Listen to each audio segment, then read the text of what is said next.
I got a little bit of coffee. You want some? Oh, no, I'm okay. Thank you. Yeah. They give that rig to all of y'all? No, we gotta buy them separate. Yeah, buy it. Yep. I don't know why everyone doesn't. It's just easier to carry that, instead of in your pocket. So. But yeah. But. All right, man. I appreciate you coming down here. So I sent an email to you and the two other guys, the lieutenant that was on the engine that day, and Ramirez. I haven't heard back from them, but maybe they're not on shift. I don't know. Do y'all work the same? They work on C shift, I believe. I think Ramirez might be on a different shift now, though. Okay. But I'm not entirely sure. He's no longer at that station. So. Oh, he's not? No. Okay. All right. And so I haven't heard back from them, but I appreciate you responding. So you were, I got to throw this out there. You were a witness on this public integrity investigation. I wasn't in this unit when this occurred over 2 years ago. But then I came to this unit, and then once I guess somebody somewhere else decided we needed to look at this again, they opened it up and threw it at me. So I didn't ask for it. Right. I don't want it, but I've got to do my job. So I've got to ask the hard questions and talk to all the witnesses. You are a witness, okay? And I understand that you've given a statement to y'all's internal affairs. Mm-hmm. We're not internal affairs. We don't do Garrity. You're, like I said, you're a witness in a criminal investigation, so we do Miranda. Okay. Okay. But I'm not gonna read you Miranda because you're not a suspect. Right. Okay. But I will give you this, and give it to everybody. Just take a look at it, read it, and then.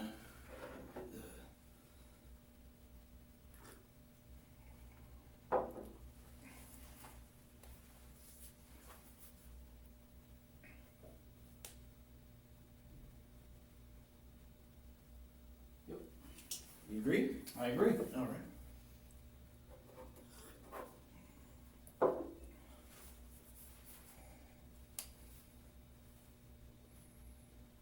It is the 21st.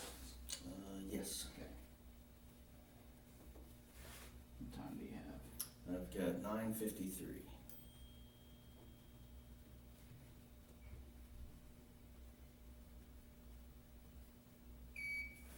Okay. All right. Sorry about that. All right. Do you want me to call you Robert, Mr. Cotrell? You just call me Mike. Mike? Yeah. Okay. All right. Mike. What's the best phone number to get a hold of you?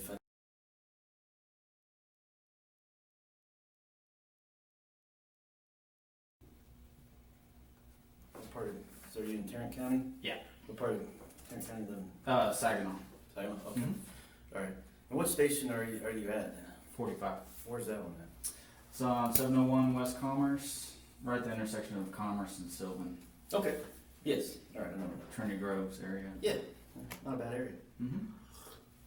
It's getting better. It is getting better. Very quickly. How long you been with the department? 3 years and some change. All right. So you're pretty much a boot rookie when this happened. Absolutely was. Okay. Orange shielded. Is that what that is? Yes. Okay. Is that like a probation area? Yes. Okay. Yes. Hey, walk.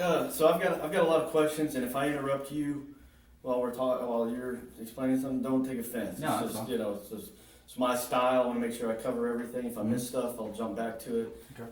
And we'll get through this. And this probably won't take that long, but I'm going to ask you about that day. I'm going to ask you a little bit about your training, Mm-hmm. and if you got any questions, I want you to throw them at me. Okay. Okay. If I can answer them, I will answer them. Absolutely. I'm not going to hide anything from you. If I don't know, I will tell you, shit, I don't know. Okay. Or that's outside of my scope, because I want to stick with the facts of that day and everything I can understand. Because Right. my goal is, I've been doing this job. I've been a police officer for almost 23 years, but I've been a detective for about 12.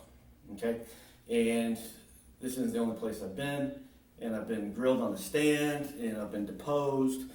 So I'm not going to go into a case and half-ass it.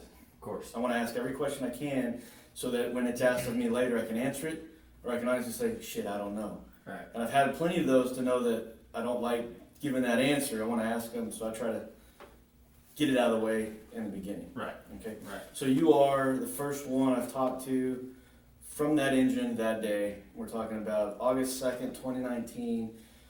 You were the firefighters on the engine that responded to a grass fire on Lone 30 Star? Lone Star. Lone Star and 30 Service Road, somewhere around that vicinity. So that day you were been on about a year. Yes, about a year. Started in 2018, so yeah, Okay. about a year. And who all was on the engine with you? It was Brad Cox was driving. Lieutenant Smith was the officer in charge. Ramirez, I believe, was on the right side. He might have been on the left. Been a long time, hard to remember exactly. Okay. But Ramirez and I were in the back of the engine. Okay. And the rookies right in the back? Yes, You got definitely. the driver and the officer? Yeah, that how it works? definitely rookies in the back. Yeah, Okay, for sure. good. It's a lot of responsibility to put on. So if there's a mop, the rookie has the mop, you know? Absolutely. If there's any labor, the rookie's doing the labor. Absolutely. Okay. Absolutely. Are you in the military? No, sir. Okay. How old are you? I am 36. 36. So what did you do before this? A lot of things. I've been doing fire for about, prior to this, it was like 8 years as a volunteer, part-time, in the fire service. And then right before I got this job, I was doing private hazmat cleanup for, big company out in Arlington. So. Okay. All right. So this is a good step in life for you. Yes. Yeah. I've been trying for 6 years to get a full-time gig as a firefighter. Really? This was it. Okay. So. And you're gonna do what you can to keep it. Absolutely. Good. That's why when this happened, I'm like, I'm just trying to fight. I'm just trying to be a good rookie and a good probationary, and here we go. Okay. Here's this. Okay. So. Well, Mike, here's the deal. Like I explained to you, I've been around a time or two, and I've got my hands dirty a time or two. I've been called to the carpet a time or two. Okay, and I'm still here. And the thing that has kept me in good standing, and that would keep any officer, even firefighter in this city in good standing is integrity and honesty. Absolutely. Okay, so I'm not, I don't represent the fire department. Right. And I represent the police department, but I represent the city of Dallas. And I am not a gold shield. I'm not a sergeant, a lieutenant, a chief, anybody like that. I'm a working guy. I'm a detective. All I can do is ask questions and find the facts. But sometimes people give answers to commanders that are kind of, but when it comes to me, I'm like, I can't do I'm like you were there and you know what the hell happened. Mm-hmm. Okay, my goal is not to vilify Brad Cox. Right. Or vilify or defend the guy that was there with him. Right. My goal is to figure out what happened, who saw what, who said what, and how it started and how it ended. Right. That's it. Just the facts. Just the facts. So on that day, you and Ramirez were in the back, and walk me through what happened. So we got dispatched out to a grass fire, and from what I can remember and what I could hear on the radio, it said the grass fire was just on the service road. So immediate thought was someone drove by. It's the middle of summer, threw a cigarette out. Typical case, on the highway, side of the highway, someone threw a cigarette out, burns up. That's what we were all kind of thinking. And then so we rolled up to it, and we saw one fire burning, but then we saw there was multiple fires going along the service road. Like separated? Yeah, separate ones going. The ground was pretty dry, so a fire like that could take off pretty quickly. Yeah. We pulled up, and I got the nozzle from the back, so we got a red line in the back of the engine. When you say red line, It's like a garden hose on steroids, basically. Okay. It's a thick rubber line we use for smaller trash fires, grass fires, things like that. We don't take those into the houses. Smaller things we can take care of. We use that line. Okay. So I grabbed that line. You have to put the engine into pump gear. Got the water going to it. Put that fire out. And essentially, what we had to do was put the fire out. Okay, I'll hold on to the line, take it out of pump gear, drive up to the next one, and rinse, wash, and repeat, as if you will. Yeah. Next one, on the way down. So the engine, the diesel that runs the truck moving down the road is the same engine that runs the pump. Yes. Okay. So you can't do both. You can't do both. It's not a rolling pump. So you have to be in pump gear, and it has to be stopped with the emergency brake pulled, obviously, to get water out of any of the hoses or any of the outlets on. And so I was in the Marine Corps, And I do know if you're the driver of this vehicle, you're the driver of that vehicle. And nobody else can drive that vehicle. Absolutely. It's like, this is my gun, and nobody else driving this gun. That's it. So is Brad Cox driving that? He is. Okay. He is the driver. And you're running the red line. I'm running the red line. So we're going up, and there was the fire had gone past like a kind of an iron gate. I don't know exactly what that facility was on the right. When you say past, along it or across it? Across it, because it had started to go towards the gate, and it actually went, on the other side, jumped, and it started going into this big field. So Lieutenant Smith, he said, I'm going to go down to the intersection down here. I'm going to get other resources. He called on another engine, or a booster, I believe, so that they could take care of the fire on that other side of the fence, because obviously we're not going to be able to get to it. Right. So that fire's taken off. Lieutenant Smith is taking care of that. We're carrying up accordingly. How far down from where you were when you realized that? It was a good little distance. I want to say like maybe a football field and a half. It was a pretty good little trek down to that intersection. So you got this old guy going back. Yeah, he's going down there to, like, whoever comes in, hey, I'm at this intersection, whatever. Hey, okay, this is where I need you to go. He's literally directing where the next response needs to go. Okay. So he's down there doing that. We're rolling up. And I think we get the last one out, and we see the gentleman just kind of laying on the side of the curb or, in the grass. And he had a black and mild on him. And where were you when you first saw him? I was on the side putting the last fire out, so he was kind of in the front. Okay. And so I'm trying to piece this all together. So it's been a while, so I'm trying to still remember. But I put the last fire out. And where was Ramirez? Ramirez was, I believe he was in the front, because I think they were trying to talk to the guy to, see if he was okay or whatever the case may be. I couldn't hear anything. Engine noise is loud. Now, are you near the back of the engine? I'm near the back at this point.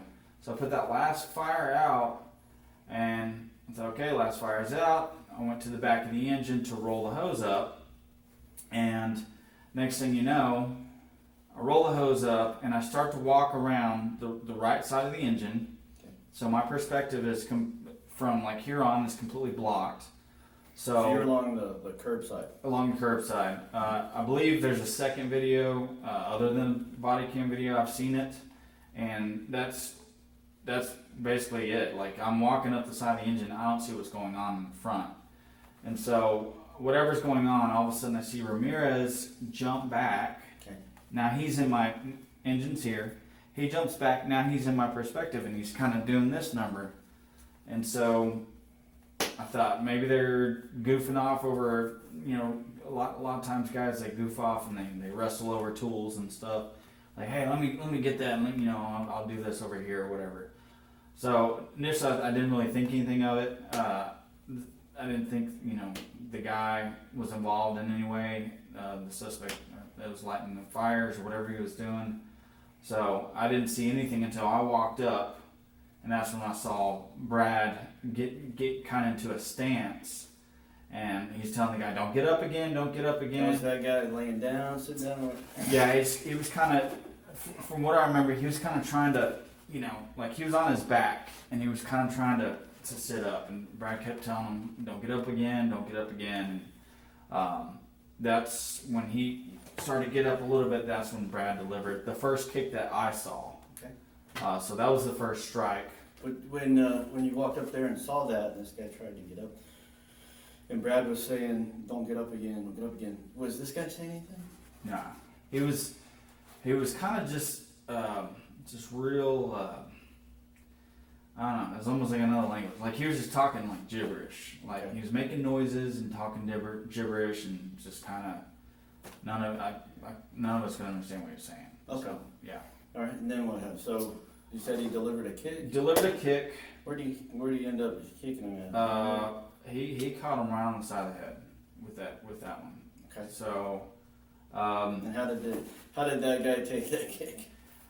like anyone should, like like a human body normally should. You go. I mean, you're gonna get knocked out or you're going down from that. I mean, So did you knock him out? for like a few seconds, Okay. which now so he went down.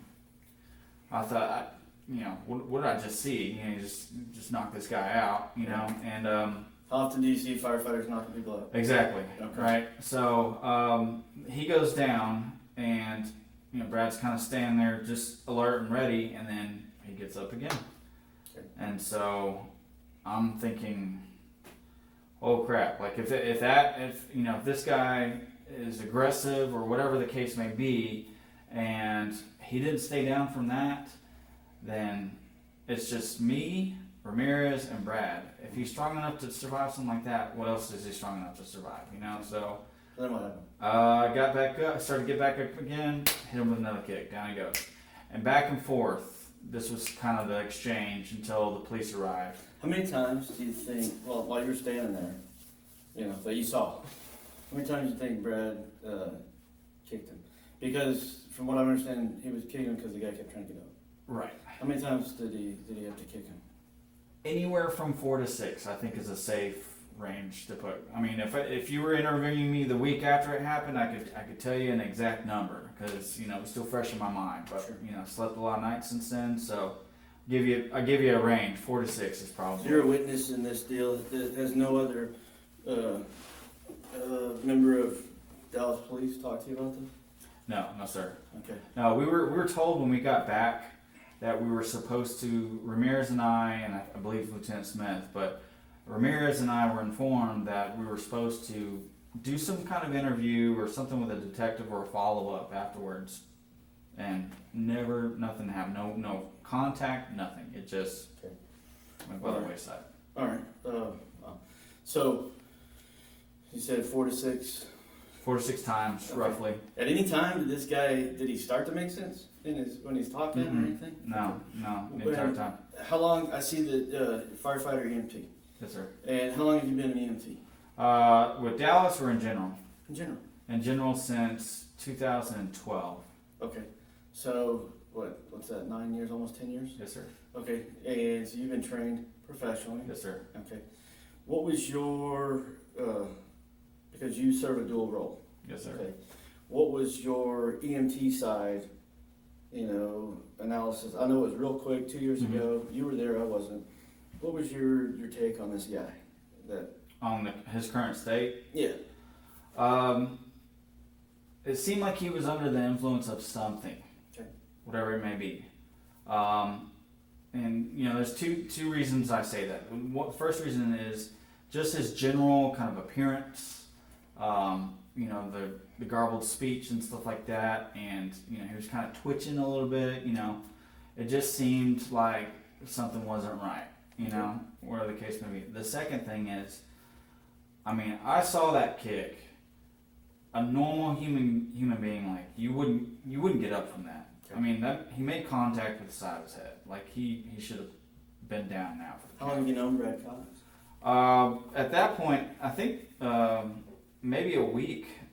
He was pretty new. He just got assigned to that station. So he'd been transferred? Yeah, he transferred over from 26s, I believe. So. Okay. All right. Mm-hmm. And so at that point, you'd only known him about a week. Right. And then moving forward, so these past 2 years, have y'all worked together since? Or? No, obviously after that, I was still at 36s for a few more months, and then they restationed me to Battalion 1, well, Station 45. So, and gosh, that's been a while now. Okay. Like it's been a year and some change at least. Okay. So So then the police get there, and then tell me from your perspective, what happened? okay, so the police get there. I'm standing next to Ramirez, and Brad, you see in the video Brad standing over him, and he says, "Don't get up again, don't get up again." Now we're talking about the body camera. That's the body camera, yeah. Okay. So I want to say, it's hard to. This is you. This is not anybody else. This is me and you. Yes. No. What I'm saying is, it's hard to put an exact time on when the police got there. Okay. Because so much was happening so fast, and then two, I've got time decay working against me on memory, like, you know. So I believe my last statement, if I remember right, it was like I said 10 or 15 minutes before the police got there. They got there, and it just seemed like everyone was just kind of standing around, kind of on guard. Okay. And Brad was still in the middle, right next to the guy. So, and that's when, you know, obviously the famous, I guess the famous kick, the one that's everywhere. That's when that last one was delivered. Okay. All right. And then, so then we know from what we've seen in the video, the officers do their thing, tase, miss, you know, a little bit of this, a little bit of that. So then you guys, I guess, once the police start doing their thing, what do y'all do? Because I can watch that body camera and it's them dealing with that guy. Right. I'm just standing off to the side. Okay.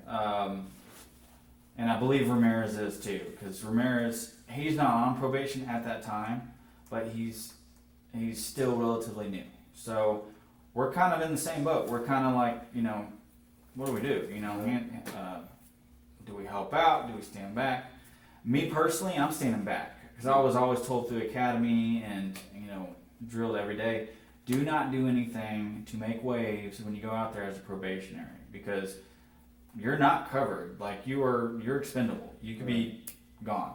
So I got a job and a career to think about, and so me personally, I stayed back, you know, until it was time to get him onto the cot on the stretcher. Then, you know, I assisted a little bit. Sure. Then, you know, accordingly, you know, do you need vitals? What do you need from me? Right. On the side. So speaking of vitals, at any time do you know if anybody on the engine, not the box, you know, not the pulleys, but the engine, U4, did y'all ever try to get his vitals? Oh no. Okay. Oh no. Did y'all ever try to? I think you mentioned that Ramirez and Cox were trying to communicate with him.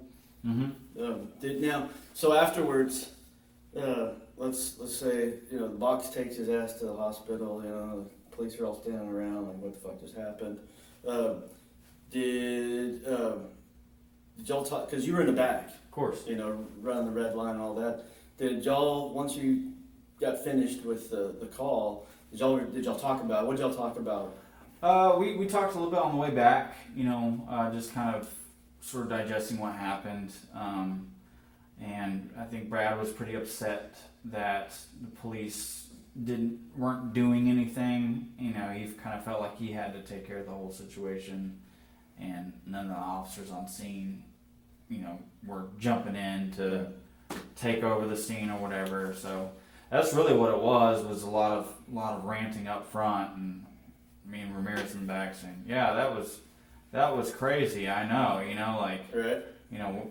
So basically, Cox and Lieutenant Smith, bitching about us not doing anything when we got there. Right, essentially, like, kind of ranting. So. What about so if they're ranting about us, did he have any ranting about the guy? You know, a little bit like, you know, the guy just wouldn't comply, and the guy would, you know, he kept getting up, and he was obviously high on something, and, you know, just kind of generally kind of sort of commenting about, you know, like, just him in general, you know, just saying, it was just weird how he was, like, kind of chattering like that, and it was weird that, you know, he kept getting up and all this stuff. So they're just kind of, I don't know, sort of just talking about that. Okay. So. Did, and I'm not, you know, I'm a cop, right? Right. You know, I deal with what's presented in front of me, you know, as on the street, okay? So, but you have training, and I have to defer to your training. Right. Has there been, or is there a possibility, because this is going to be a question later, does somebody with a present itself similar or the same as intoxication on something? Yes, it can. And based on your training experience, can you explain your perspective on that? So we call that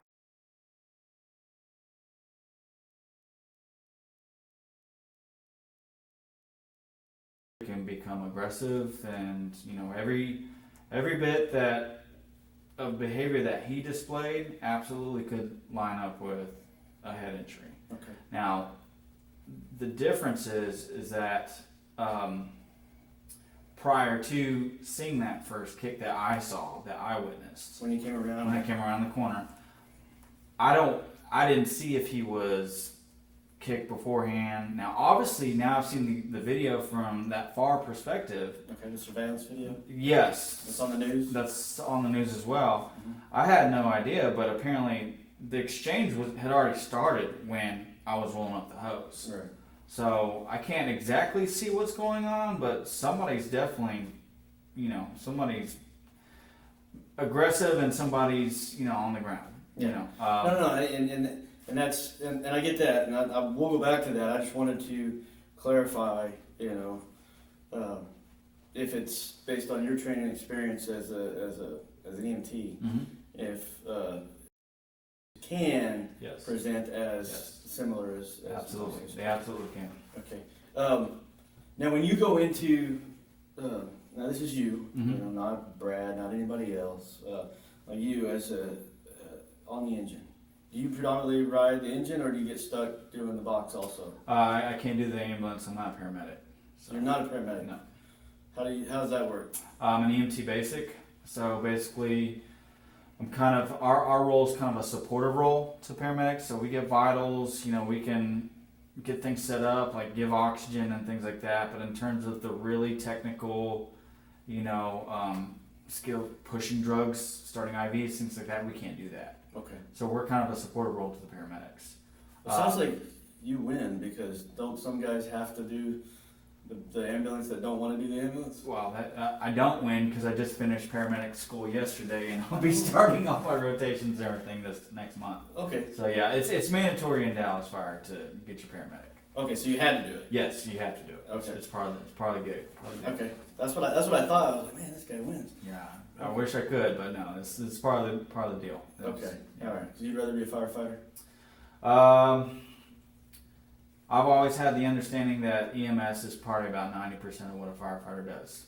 So That's what I'm learning. I've gotten used to that notion and have just accepted that. There are people out there that think, firefighters are just firefighters. They want to do that, and I've accepted the reality that's not part of it, and it's actually more of a smaller percentage nowadays than everything else. So That's with the world changing. right. So back to that. Even though you're on the engine, from what I've learned, correct me if I'm wrong, each engine has a medical bag. They do. And you can start vitals. Yes. So that when the ambulance gets there, you can change over. Yeah. If there's not a fire or whatever going on. Right. You're pre-packaging, for the ambulance to take away. So you're getting the patient ready, Right. so that when the ambulance gets there, all they have to do is basically get them on the stretcher, put them in the back, hook them up to their monitor for the more advanced 12 lead, whatever they got to do, Sure. and then off they go. So Okay. No different than if you guys show up at a wreck and start figuring it out. And Right. by the time the ambulance gets there, hopefully they can Right. pick up and go. Okay. Right. Because life saving is the primary goal. Right. Okay. So, on this day, from this guy, your assessment or what you saw and remember, though it was over 2 years ago, he looked more intoxicated? Yes. Okay. Yeah. From what I saw, and granted, going back to in the time. Mm-hmm. This is prior to me seeing the surveillance cameras from the distance. I didn't know that some sort of exchange, whether he got a strike to the head or not, occurred prior to me coming around that corner. Okay. So once I saw that video, it kind of it kind of puts more things into perspective, You kind of because get a bigger picture? bigger picture, yeah. So, why is he acting the way he's acting? Right. But then again, at the same time, when you take an impact like that to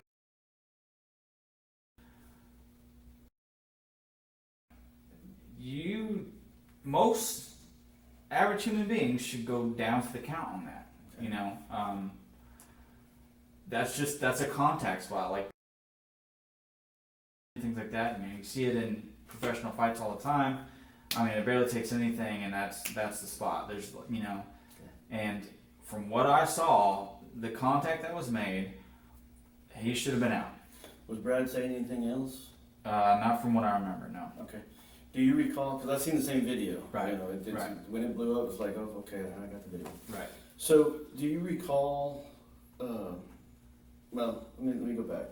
So once y'all are back in the engine and and you go back to the firehouse, to the station, and, you know, I've been on long enough. Right. I worked in patrol long enough, you know, we work, you know, in an environment where we're not out in the public once we're back in our home base, right? Right. And we're more comfortable and we can Of course, talk, of course. you know, because there's no ears outside, you know.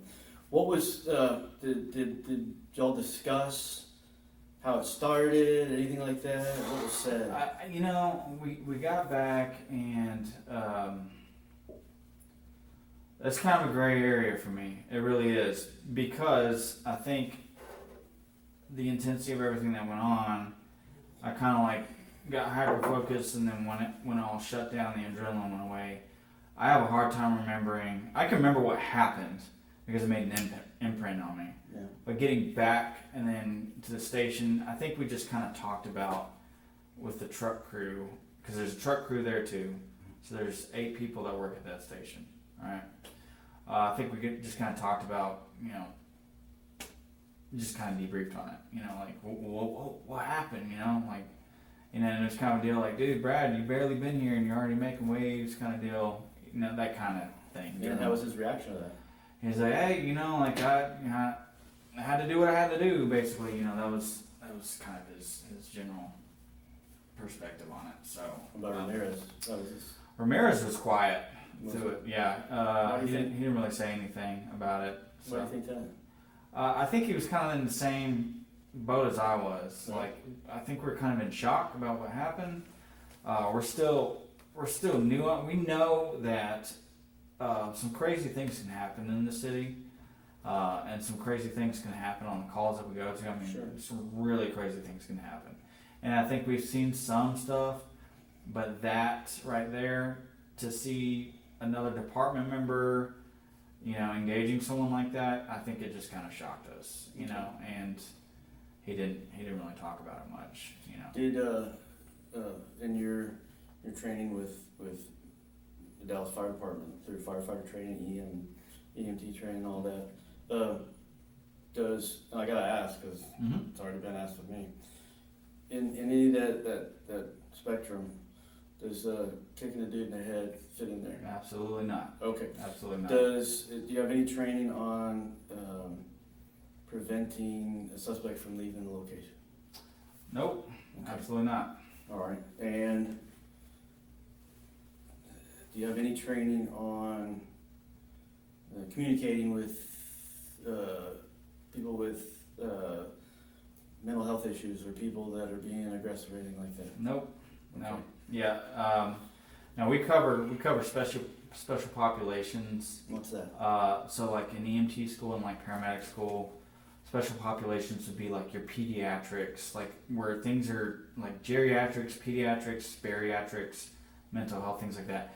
So you get your everyday patient that, you know, but then you have, which things kind of stay the same for in terms of treatment and things like that.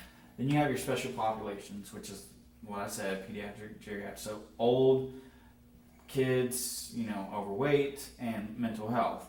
There's a different way to treat them in terms of protocols and what to use with them, and different thresholds for your vital signs and things like that. Okay, so with that said,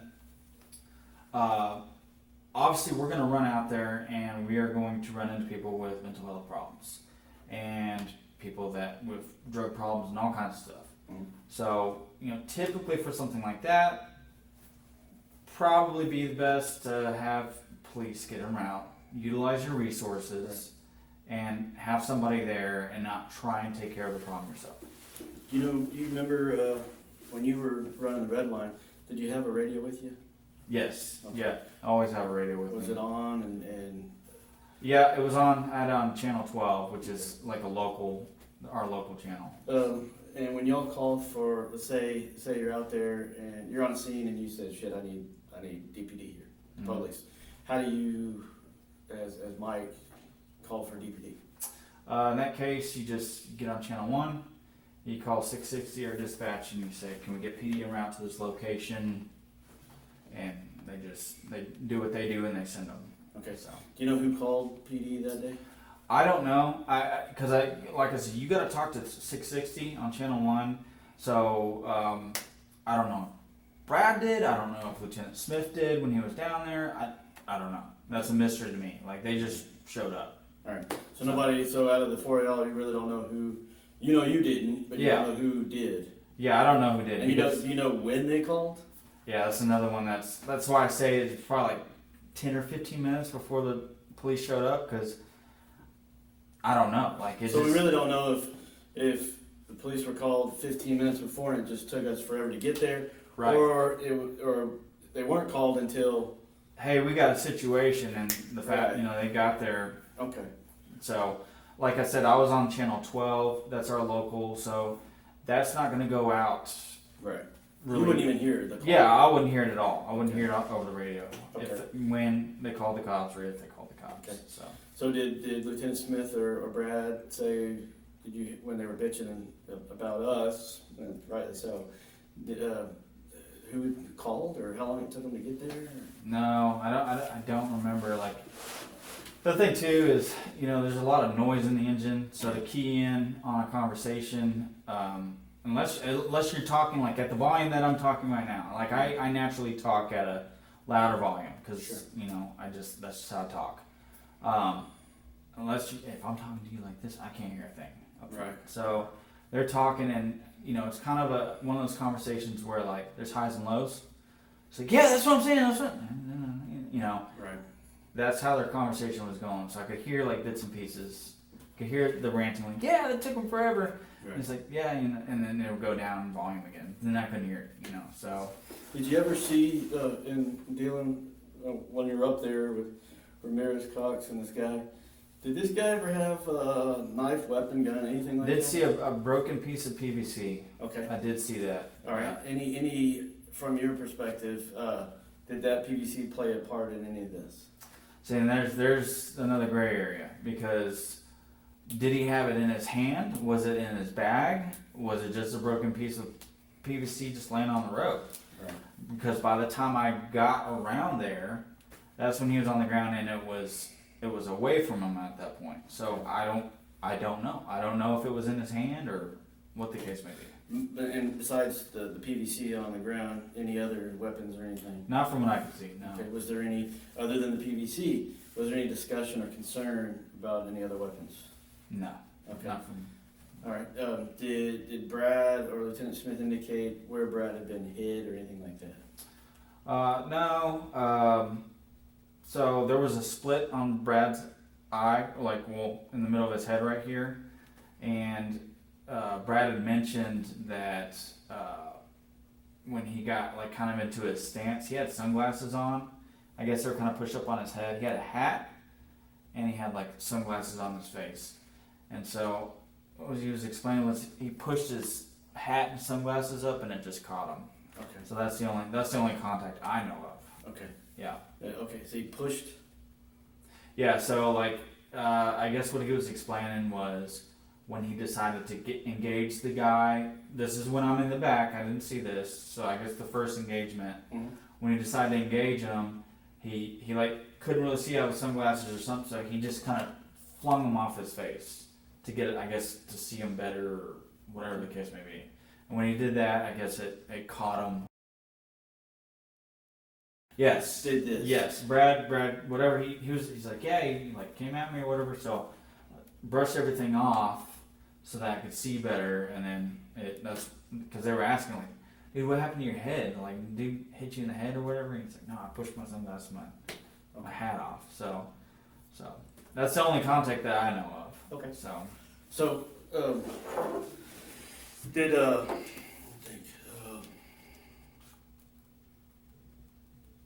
did Brad, from your memory, scene, fire station, did Brad get any medical treatment? get any medical Yeah. treatment. I think somebody gave him like.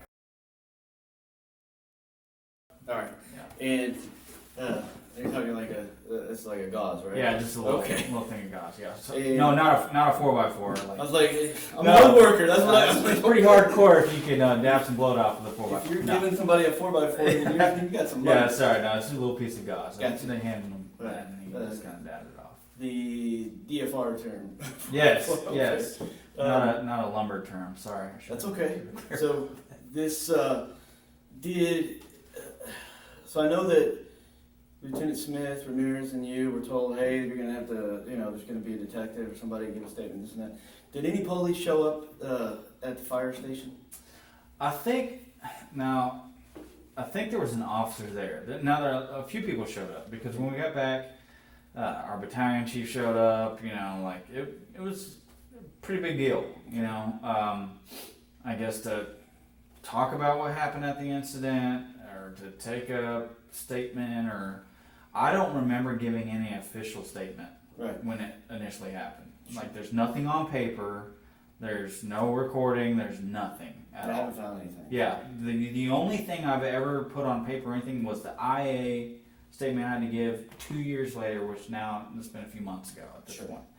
So battalion chief was there. I think they were just kind of talking about it in the kitchen, and me and Ramirez were kind of like not there because once again we're new, Right. so it's probably none of our business or whatever the case may be. We Sure. kind of were off. Unfortunately, you're a witness. You kind of drug into it. Oh yeah, absolutely. Yeah, Absolutely. and that's the problem with even on our department. When you're a rookie, and I was there. You're working the streets. You're trying to be the best officer you can, and somebody, rightly so or not, does something, and like shit, I didn't want to see that. You're right. Now I got to go down. I got to Right. write a letter and this and that. So, and I get it. And when I first saw it, I was like, oh, these two guys are rookies, and I felt bad for you. Yeah. I'm like, shit, you were put in a position that you had to witness something that you probably didn't know whether it was good or bad. Right. And I'm not saying it's good or bad, but like you said, you don't have any training on how to apply a kick to the face, Yeah, anything course. like that, and Of course. you've probably never seen that before. When I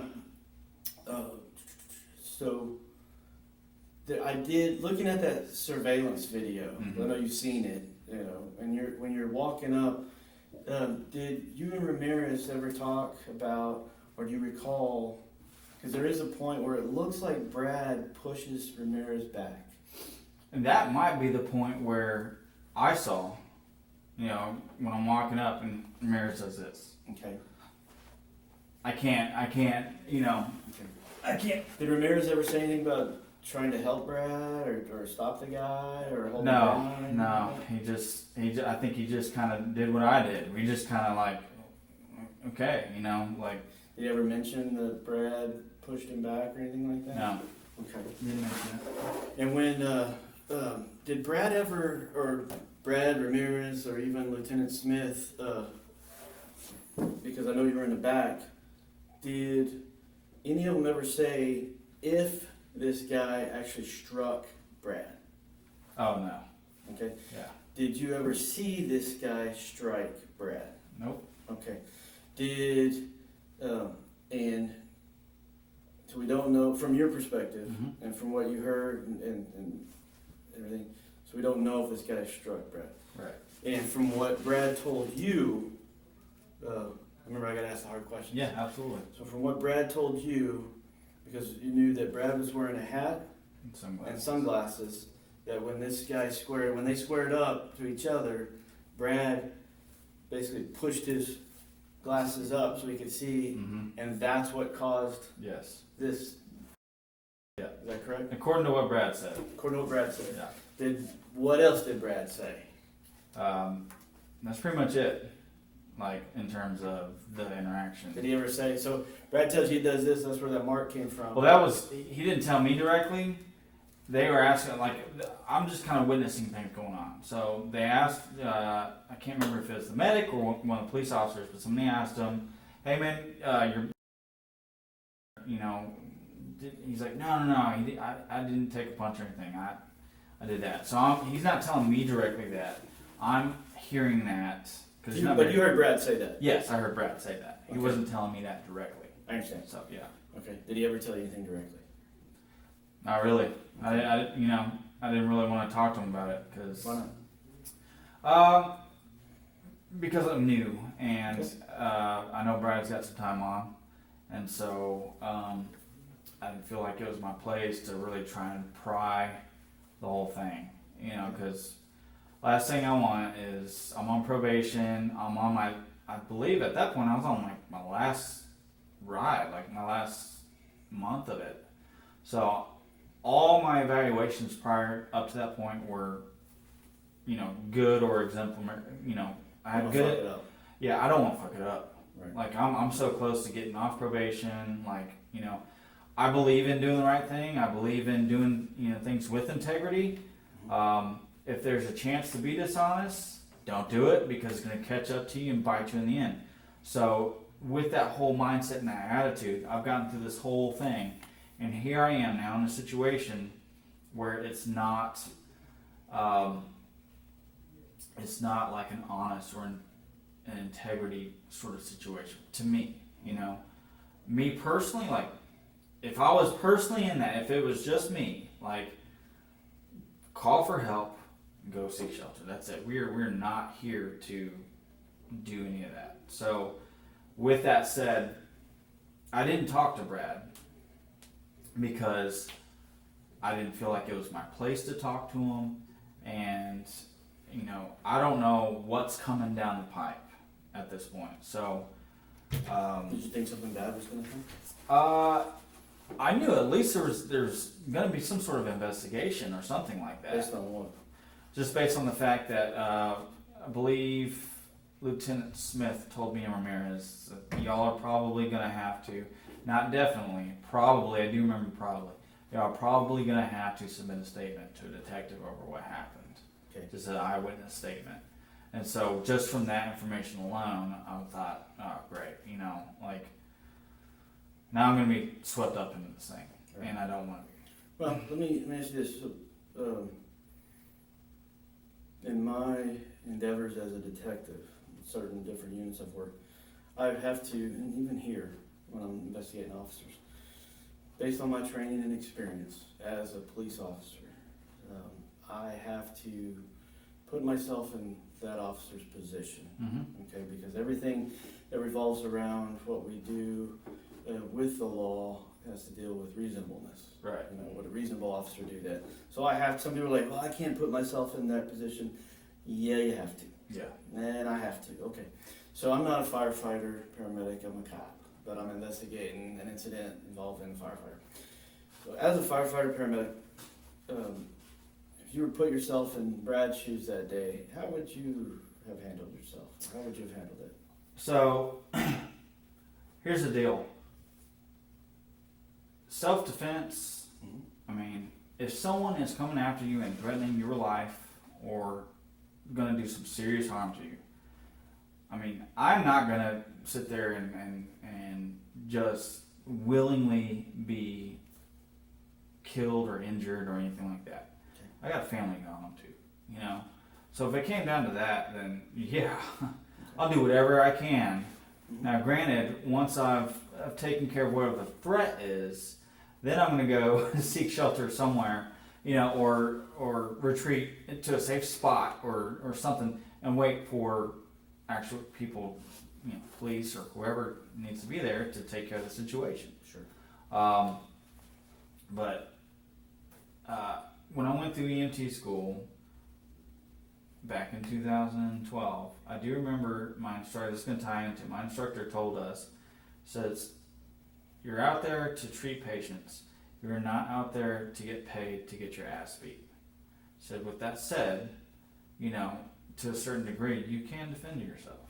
And she's right. She's right. It is against the law to strike one of us or to assault one of us. And, we can utilize our resources and get other, police officers there to protect us and things like that. So if I was in that position, if I knew there was some kind of threat or something like that, I don't think I would have taken that as far, but I at least would have done something initially. Right. and nobody would expect you to do any less. Right. So in terms of like your bare minimum, what any normal human being would do to try and take care of a threat to their life or you know whatever, I would do exactly probably what they would. And I can't even honestly say that because how are you going to react in that situation? You know. So, but in terms of you know continuing on, no, I'm not. When you say in terms of continuing on, I mean take care of the threat and then seek shelter. That's it. All right. So, based on your perspective and what you would do, because at this point I have to assume that you're a reasonable firefighter, Right. EMT. So, you would defend yourself, and I would expect any firefighter or paramedic to defend themselves. That you're right. You're not a punching bag. Right. Okay. Just like I have some training, and my job is to deal with the threat. My job is to deal with the disturbance. Right. But once that's dealt with, I can't stand. If I shoot somebody, I can't just stand there waiting for you guys to show up. Right. I'm expected to act. To address it. So it's kind of a dual role. Right. Right. You're not expected to just stand there and take the hits. And right. The kicks. So, and going that far, you said, do you feel, based on what you've seen, based on what you've heard, based on what you know, as a reasonable firefighter, that Brad went too far, or went a little farther than a normal person would go? Honestly, yes. Yeah, I do, because I think it goes beyond defending yourself and defending me and Ramirez. Okay. Because you got to account for us too. I'm not Brad. I'm not thinking in his brain. I'm not in his head. I understand. So with that said, though, I don't know what caused him to keep engaging. Okay. Maybe he's thinking that he needs to defend us. Maybe he's thinking that he needs to defend himself. Whatever. But we've got a flipping, big old engine right behind us, right, where the doors lock. So, in my perspective, just like I said, get rid of the threat. You got PD en route or ambulance en route. The guy went down, right? Yeah, he went down. Actually, I think he went down a couple times. Yeah, right. Long enough to get away. Right. And long enough that he was able to push Ramirez away. Right. Because from the video, it kind of looks like Ramirez. This is me, right. Because I used to work officer-involved shootings and death in custodies, So I've seen plenty of video. I've seen plenty of times an officer intervenes. To me, it looked like Ramirez was trying to intervene. Right. I don't know about you, but you've seen the same video I have. There's a point when Ramirez kind of steps in and he gets pushed back. Are you talking about the surveillance? Yeah, surveillance. So I haven't looked at it far enough because in the front of the engine, it looks like things are just kind of like, it's like almost like a blur, like everything's just kind of going on together. So I haven't seen. I'll have to look at it again, but I haven't. Obviously the only thing I can focus on is whatever Brad and the guy's doing. It just looks like they're just all balled up. Like right at the front bumper. Which is why it's important to talk to witnesses that were there. Of course. Okay. Yeah. I'm just trying to figure out. I want to be sure, because looking at the body camera, because there's just so much of it. Yeah. The news they play the kick over and over and over again. Right. But it's everything after that I'm looking at, watching, and I noticed that like Brad and Lieutenant Smith are in the back of the engine. They kind of, and rightly so, they separate themselves from this guy and the police. Yeah, and the police. And you guys are kind of. And I can tell you guys are young and new. You don't know your place in in the this. headlights, man. Yeah. We're standing right there. And at any point, did you get a feeling, or during, after, whenever, at all, if Brad was in a panic mode or anything? Like, damn, I just kicked shit out of this guy. Oh no. Okay. Yeah. All right. Good. And at any time, because the report was made. At any time, did anybody say or talk about this guy hitting Brad? Kicking him, hitting him, striking him, punching him, anything? Nothing. Nothing. Do we know if this guy ever, based on what you know, saw, heard, talked to everywhere, Mm-hmm. Mike? Because you're my first witness. I have to ask. Do we know if this guy ever actually hit Brad? Absolutely not. Okay. Yeah, absolutely not. Okay. So, in my perspective on the scene, Mm-hmm. Seeing the broken PVC pipe, later on when I was actually able to kind of think about it a little bit, it's like, wow, like, what happened there? Did Brad save us from getting stabbed by this guy? Did Brad save himself from getting stabbed by this guy? Why was that broken PVC pipe there? Like, all the questions were running through my head, and it's like, I don't have any answers for anything at all. Did the guy come after Brad and try and stab him? I have no idea whatsoever, and so it's really hard to determine, I guess how much was justified as opposed to how much wasn't justified. That's why I gotta ask her. Yeah, absolutely. So I have no quarrels with shooting straight with it, and obviously on the department, this has been a ongoing issue and kind of while it was in the news, it was a hot topic, things like that, and a lot of people have their different opinions and perspectives on it. And I've even been asked, why didn't you jump in and do anything? Would you, if that happened to us today or whatever, or me, not in my station, just that other very, I get swung out, so I go to different stations. Mm-hmm. We would expect you to jump into it, and it's like, no, that's not my job. My job is not to, I have not been trained in hand-to-hand combat or advanced self-defense techniques or anything like that. I'm here to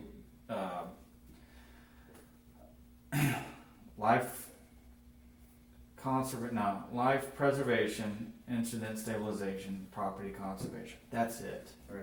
That's it. LIP. That's it. That's what I'm here for. Anything out of that, that's not what I'm here for. Now, granted, there's the whole gray area of self-defense and things like that, but yeah, it's there is a lot of gray area with this, I believe, but at the same time, like, I'm gonna shoot straight with you. Like, what happened after the initial thing, everything that went downhill after that, my opinion, it should not have happened. Absolutely should not. Which part? Just the continuing on, the standing over them and the continual kicks and things like that, and even after the police got there, at that point, bare minimum, when the police got there, it's time to back off, get away from the situation, be done with it. They're there. They're there to deal with this problem directly, not you, not anybody else. And, to have the opinion that, they took forever and they just stood around, so I had to take care of it. Absolutely not. You, in my opinion, you're wrong. You're wrong about that. That's how I feel about it. And I don't care what anybody else's opinion or perspective or how they feel about it, whether they sympathize with Brad or whatever the case may be. I feel like what happened there was wrong. It was wrong. Absolutely. And it's it's been put on the back burner and it's gone away, and I thought, and then all of a sudden here it blows up again, and I'm like, all right, well, you know what? Here's my chance to say, like, this was wrong. This should not have happened. It shouldn't have gotten to this point. It shouldn't have. Right. Absolutely should not have. Like I said, we've got a big old heavy engine we can retreat back into. Right. The hose is rolled up. We can back up down the service road to get away from the guy. I guess the other concern would be if he decides to run off into the freeway in traffic or something, and Let him. if that's what happens, that's what happens. That's the sequence of events that happen. But all this stuff, this mess, the reason I'm here talking to you today, this should not be what's going down. And that's all there is to it. That's really how I feel about it. Good. I'm glad you're honest. Yeah, no, I'm not going to take, if I see something wrong that's happened, I'm not going to sit here and try and defend that at all. Right. And I don't know what's possibly going to come down my way. Like maybe some, rumors get started a lot in the fire department, things like that. And maybe a rumor gets started somewhere that, I was somebody who contributed to Brad losing his job. I don't care. Because we have a job to do. We have a place to represent. And as far as I'm concerned, if you're going to tarnish that and you're going to do, you're going to lose the public trust, then you don't need to be wearing this uniform. You don't need to be doing this job. Simple as that. So. Fair enough. You got any questions for me? No. Hey, I'm just glad I could finally talk about it. I'm glad you're honest with me. Yeah, absolutely. I didn't know how you were going to react. No. Did you tell anybody you were coming down here? My crew knows. Okay. Yeah, my crew knows. So, all right. That's it. So what I do, I'm going to step out in a second, talk to my boss, make sure absolutely. if there's anything else I need to cover. But what I ask is, there's no Garrity. With Garrity, you don't talk to anybody, stuff like that. Right. All I can do is ask, hey, don't tell anybody what we talked about, because I'm not going to. Right. You other officers can't even get into this office. There's only like 10 of us that can get in. Yeah. Period. So our stuff is like locked solid. Right. If you see it on the news, what we talked about is because you talked about it. Oh yeah. If that makes sense. Okay? No, with that, I've talked to IA and I've talked to the city attorney. Right. So I know they're out there and they're trying to get information. Yeah. And they're not going to get anything from us. Oh yeah, obviously, and it really does come down to who's that middle person. I guess I'm that middle person between the different entities, right. Between police, IA, city attorney, wherever the case may be. And so I've been told like, hey, it's going to come up in your department. They're going to want to talk a bit about it. Just don't talk to any media. And it's like, as far as I'm concerned, even if I work with you or you or you or you, how do I know that you or you or you or you are not going to run to the media and do it? So I know I'm fully understand. Okay. Yeah, I fully. I want you to trust that I'm not going to. Yes, absolutely, okay. absolutely. It's a different department, but it's still the same culture, the same mentality. Right. People are going to pick sides and they're going to bitch and moan. Of course. So if I run out and say, well, Mike told me this, well, that's one. It could put you in an unsafe position. Right. And I'm not going to do that. Right. Okay? And the integrity of my investigation. Of course. Like I need to talk to Ramirez and Smith, but they're not gonna come in here and I'm not gonna tell them what Mike told me. Right. Okay, I'm gonna ask them same shit that you. Oh, it could be very, very likely that you talk to one of them and then one of them gets back to me and it's like, hey, so what'd you say, or Right. That's not the case here. Like you say what you gotta say, and that's that. We're not in this room together. You know what I'm saying? And from your questioning and things like that, you're trying to get not only the facts, but you're trying to get perspectives too. Yeah. To develop your case and what you're doing. Like I said, it was reasonable. Right. So you're going to get a completely different perspective, and if all three of us were in the room, you'd have a completely different thing altogether. Yep. It's obvious. Yeah. So okay. I understand. Like I fully understand. Okay. So we'll give you a minute. Yes. Absolutely. Make sure we're good, and then we'll get you back out there dealing with doing what you do. Yes, sir. Yes, sir. Thanks. Give me a second. Yeah.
Sorry about that. Oh, you're okay. All right. I'll go over some things to make sure we're good. All right. When, anytime, I'm not a off the questions kind of guy, but once we get the questions down, I need to ask them. Okay. So from the date this happened, so August 2nd, 2019, I think I already asked, until today, did you and Ramirez ever talk about this? Oh, no. Okay. No. All right. And and I know that Cox is driving, Lieutenant Smith is in the front afterwards. It's loud, there's, up and down volume, and then even back at the firehouse. Did Brad ever describe the beginning or how it started or anything, No. Not from the video that you saw, Yeah. but that you heard or No. Okay. No. Did Brad ever say, or you ever hear him say why he was kicking the guy? I didn't hear him say anything. Okay. Yeah. So the Vest is his name, the guy that got kicked. Best, that's right. All right, so let's call him the suspect because, he was setting the fires. Okay. Okay. He was the reason you were there. He started these fires. Right. Did, at any time, was he a threat to you? Me directly? Yes. Oh, no. From your eyes, your standpoint, was he a threat to you? I didn't even know he was around until we got close to him. So, Okay. But no, to me directly, no. Okay. No. All right. And so, at any time, did you feel the need? Did Mike feel the need to use any force on Vets, the suspect? No. Okay. Yeah. You didn't feel the need to kick him? Oh, absolutely not. Okay. To hold him down, anything like that? No. Okay. And so after this is pretty funny, but after he gets kicked, when you get up there, okay, so you see Ramirez, you're back here. Ramirez kind of backs up, Yep. and you start going up there. So by the time you see Vest, the suspect, and you got Cox and Ramirez, and you're there. So by the time you observe him, and you got to understand, I don't expect you to do anything necessarily while Cox is doing his thing. Mm-hmm. But at any time, did you feel, as a paramedic side, even though you were there as a firefighter, but we also know that you guys serve dual roles, did you feel that the suspect needed any medical attention or needed something to be addressed? At the time of the kick or right before it happened? Well, from the time you saw the guy Uh-huh. until the time that the police showed up, Right. did you feel that this guy needed any medical attention? He. So yes. And yes. based on what? Just based on the fact of the impact alone. I mean, Okay. that's not a situation where he can get denied any kind of medical attention whatsoever. But obviously, the main thing is he needs to get to the hospital. Like, there's nothing really that we can do Right. to help him. If he's got any kind of internal bleeding or anything like that, there's nothing really in depth that we can do to solve the problem or stop the problem. So bare minimum, yeah, he needs to go to the hospital. He needs medical attention. Okay. Medical attention that we can give him, there's not a whole lot that we can do as far as treatment, but yeah, we need to get him there. Okay. For sure, yes. So Right. he does need medical treatment, for sure. Okay. And let's see. At any time when you got up there, so from the time you got there to the time the officers get there, because I see we have their body camera and all that. Did anybody ever tell Brad Cox, to stop? Never, Like, hey, don't No. kick him, stop, hold him down, anything like that? not from what I can remember. Okay. Now, and if there was somebody off on the far corner or something like that, because I'm on the curb, but from my immediate area, I didn't hear anybody say, Okay. stop, back off, we got this, nothing along those lines. Okay. All right. All right. I think that's it. I got all these additional questions. You got any questions for me? Nah. Okay.